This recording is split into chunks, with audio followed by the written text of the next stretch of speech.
Aristotle said, "Nothing is more challenging than the ability to study, debate, and think through a concept without immediately accepting or rejecting it. It is the mark of an educated mind to be able to entertain a thought without accepting it." And F. Scott Fitzgerald wrote, "The truest sign of intelligence is the ability to entertain two contradictory ideas simultaneously." In other words, one of the truest marks of intelligence is being able to consider opposite ideas without immediately accepting or rejecting one of them.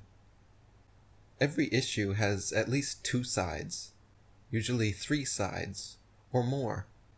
And if you've only researched or thought about one side of an issue and just completely rejected the other sides without any consideration, that is the highest form of willful ignorance.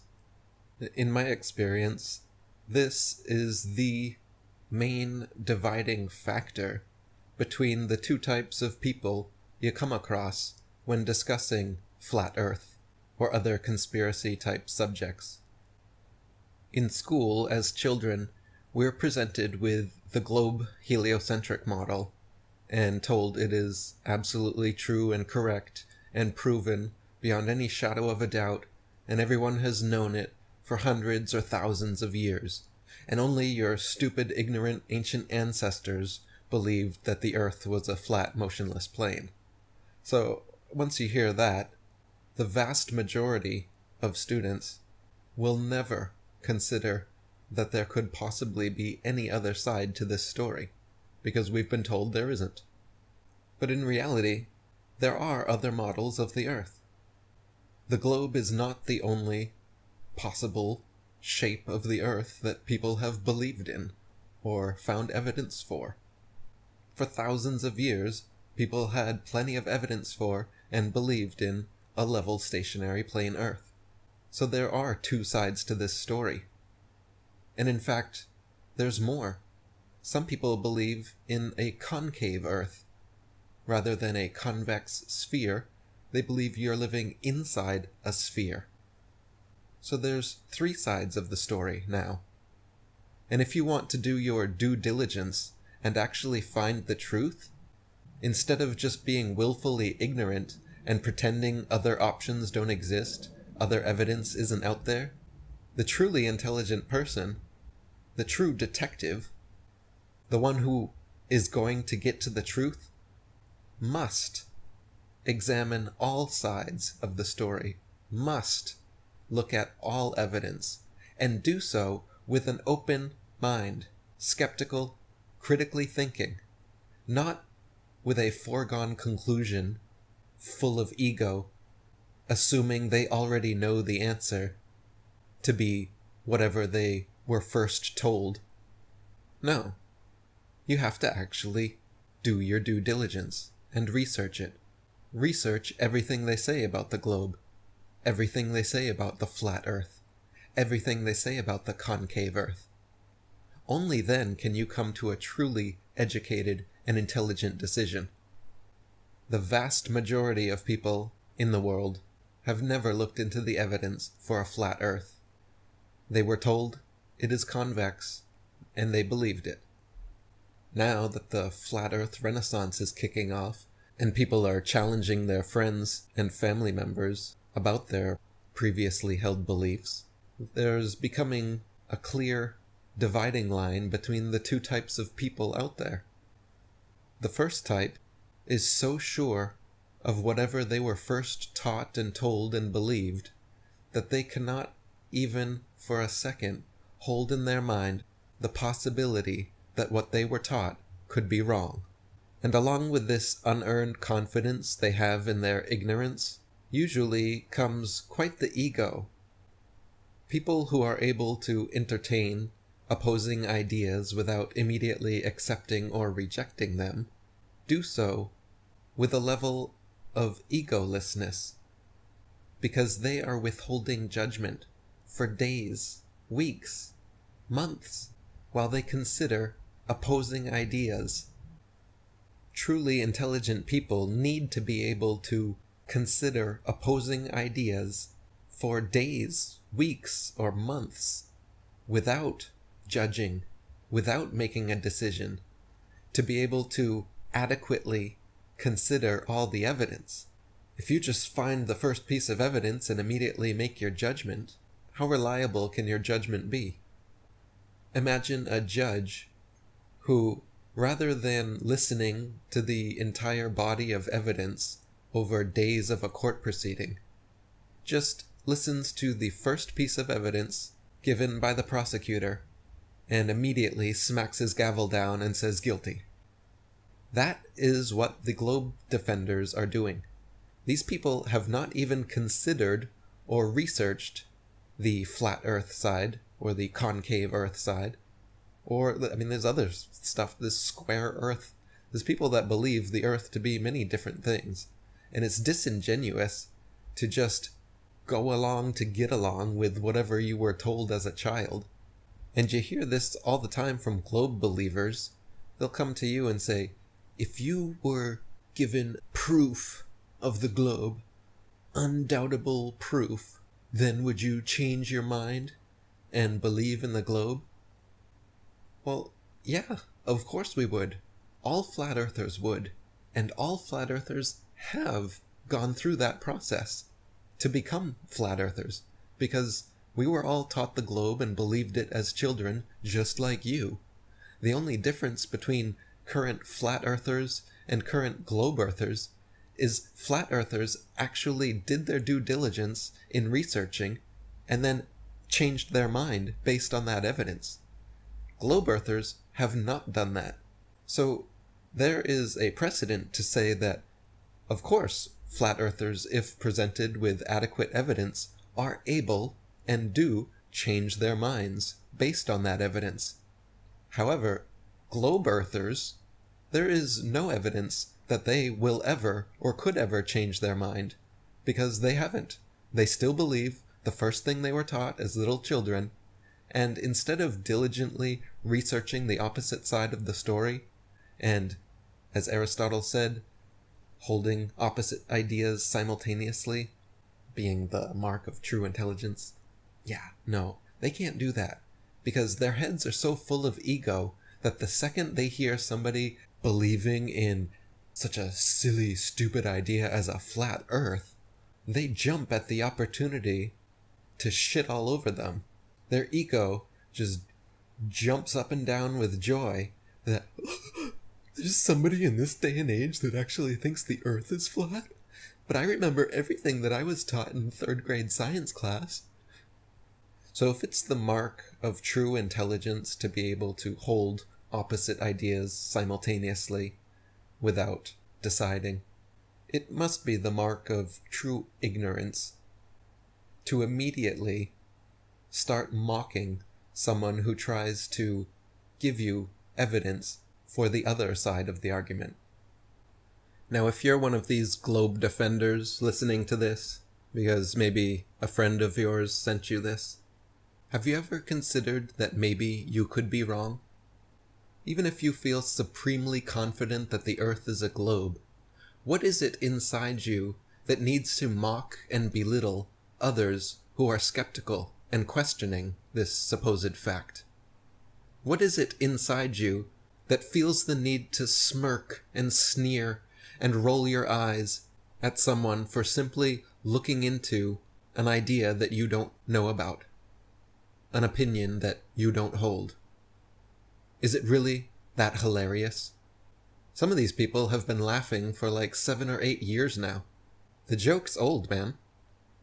You are the joke. You are laughing at your own ignorance.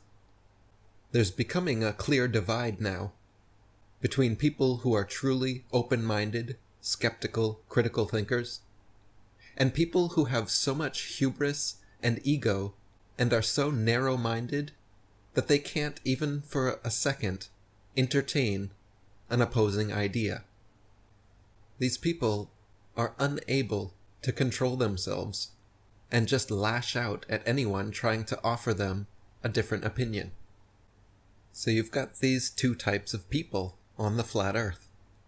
And I recommend trying to identify which type of person you're talking to before wasting your time, energy, and reputation around certain people that couldn't care less.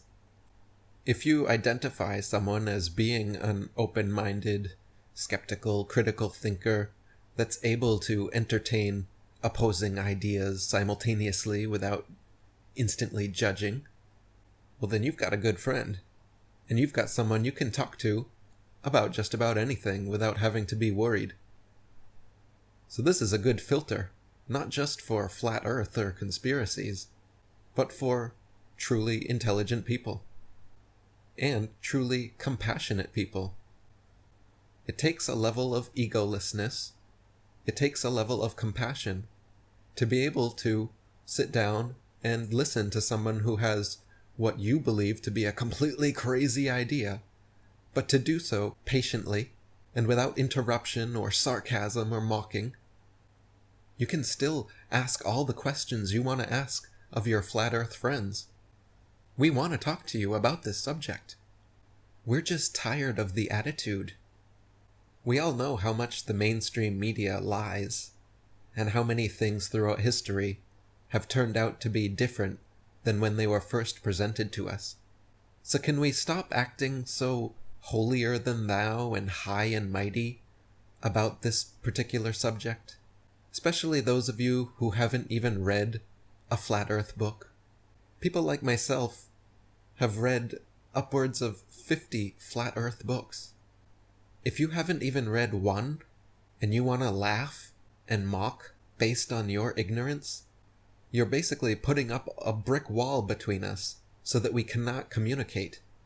And again, this is not just for flat earth. When your partner, your friends, your family try to bring something that's important to them to you, and you knee-jerk ridicule or mock or belittle them, rather than being patient and compassionate, and actually sitting down and listening to them before immediately reacting, you're going to find life's a whole lot better if you can do that. You're going to find yourself having to apologize a whole lot less. You're going to find yourself being a whole lot more respected and on the side of truth more often than not.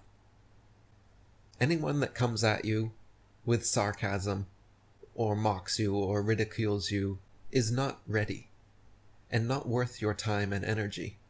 And rather than putting yourself out there for people that are going to treat you with this kind of an attitude, I recommend calling them out on their attitude. I recommend pointing to the fact that they're belittling you before you've even started your conversation.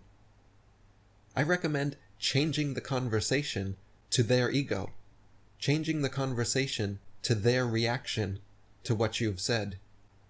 If they can't patiently listen and have a conversation about the flat earth, then don't bother talking about the flat earth.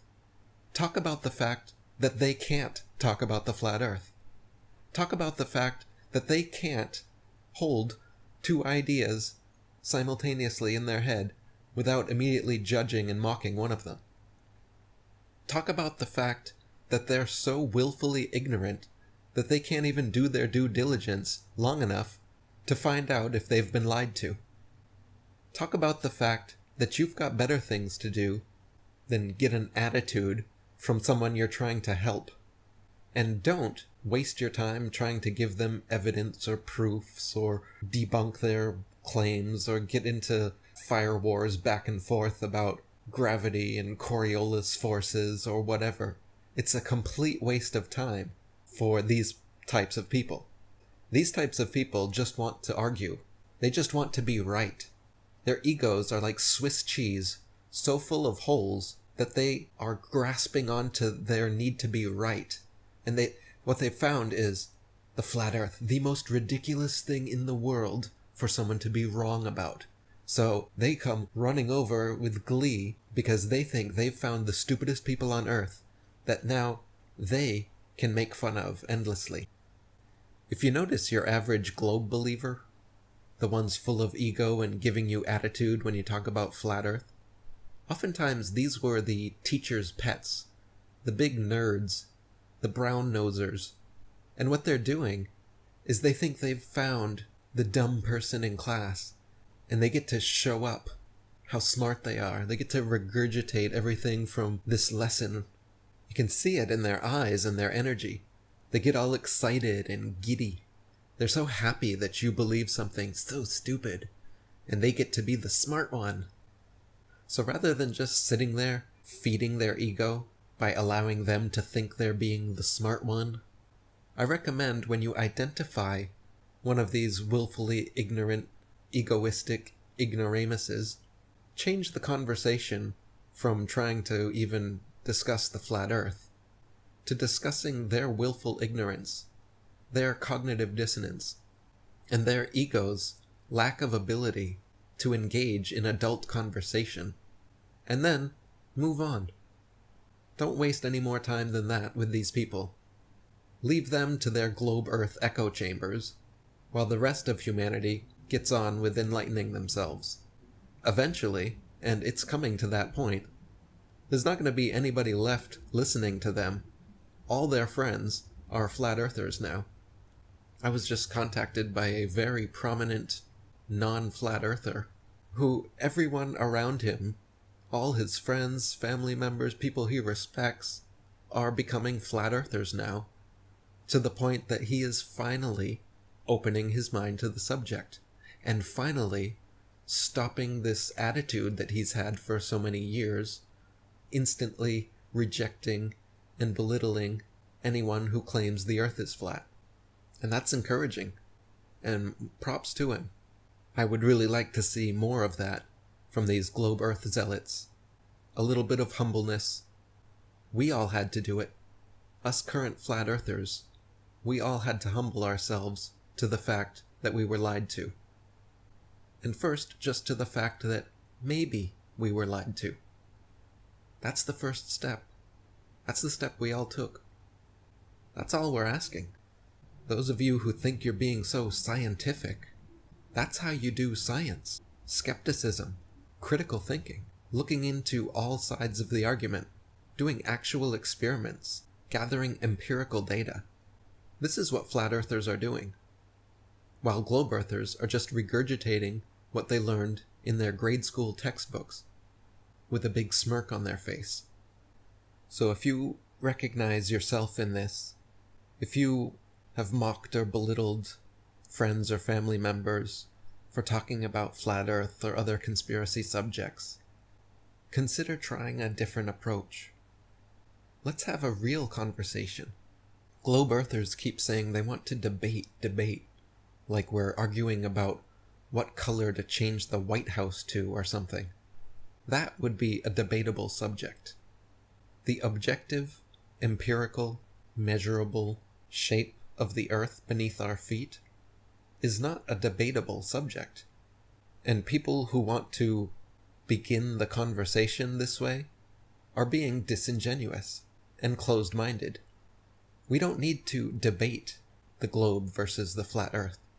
We need to talk about it. We need to discuss it openly, honestly, patiently, and without the attitude. What passes for debate nowadays is just arguing over the top of one another and making ad hominem attacks. What we need is open conversation and listening. And even more than that, we need research.